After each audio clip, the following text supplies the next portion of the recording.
E aí, pessoal, bora falar de um assunto que está no dia a dia de todo mundo que trabalha: jornada de trabalho. Parece simples, mas tem um monte de detalhe importante. O que a lei diz, como é que isso funciona na prática, é o que a gente vai ver agora. Olha só essa frase. É isso, né? Falar de jornada de trabalho não é só sobre bater o ponto ou cumprir a lei. É muito mais que isso. É sobre como a gente se organiza, como a gente produz melhor, com mais segurança e, no fim das contas, é sobre respeito. Respeito com todo mundo envolvido.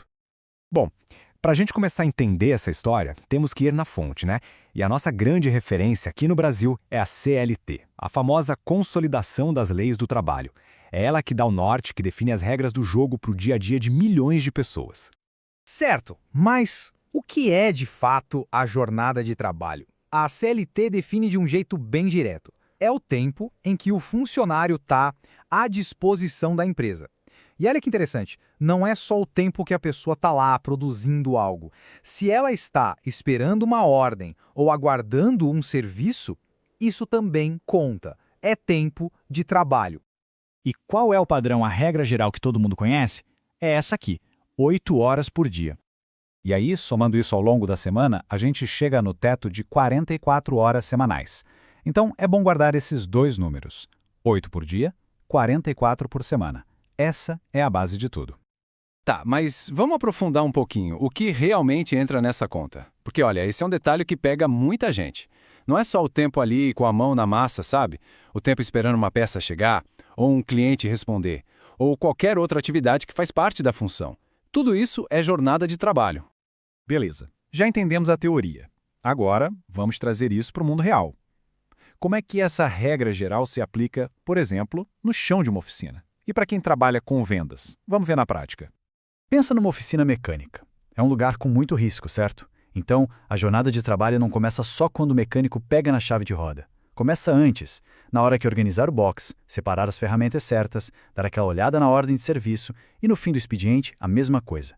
Limpar tudo, registrar o que foi feito. Isso não é extra, é parte fundamental do trabalho. É questão de segurança e de fazer um serviço bem feito.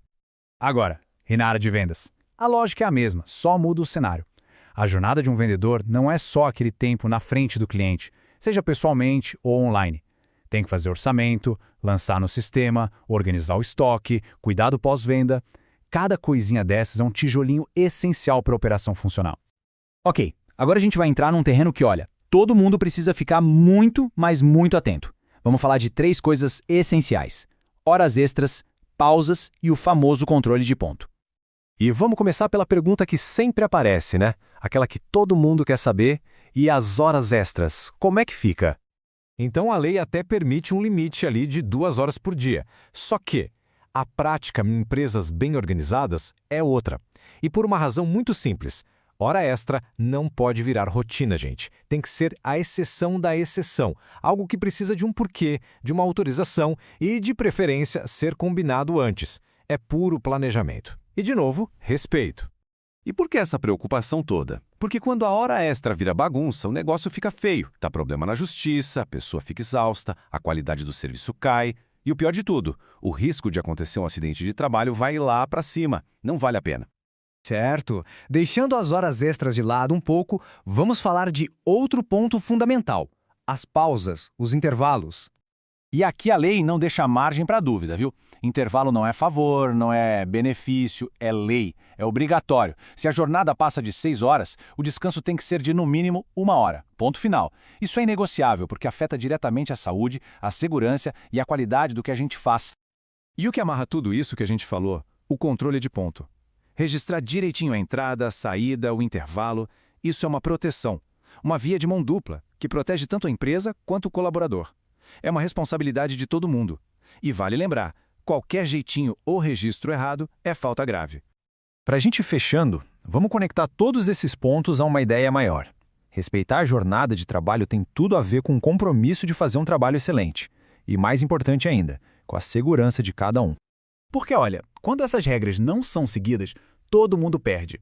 A empresa se arrisca com multas, processos, mancha a própria imagem. E para o trabalhador?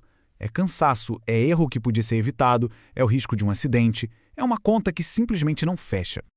Por isso que o caminho certo é sempre o da prevenção. É planejar o trabalho, dividir as tarefas de um jeito justo, respeitar os horários à risca e, talvez o mais importante de tudo, ter um canal aberto, uma comunicação clara com a liderança. É essa combinação que cria um ambiente seguro e onde as coisas realmente funcionam. E para fechar, vamos guardar esta ideia. Respeitar a jornada de trabalho é um efeito dominó de respeito. Respeito à lei, respeito ao colega do lado, ao cliente que está esperando um bom serviço e, claro, respeito a si mesmo, a própria saúde. A reflexão que fica é essa: como cada um de nós pode, no seu dia a dia, ajudar a construir um ambiente de trabalho mais justo e equilibrado para todo mundo.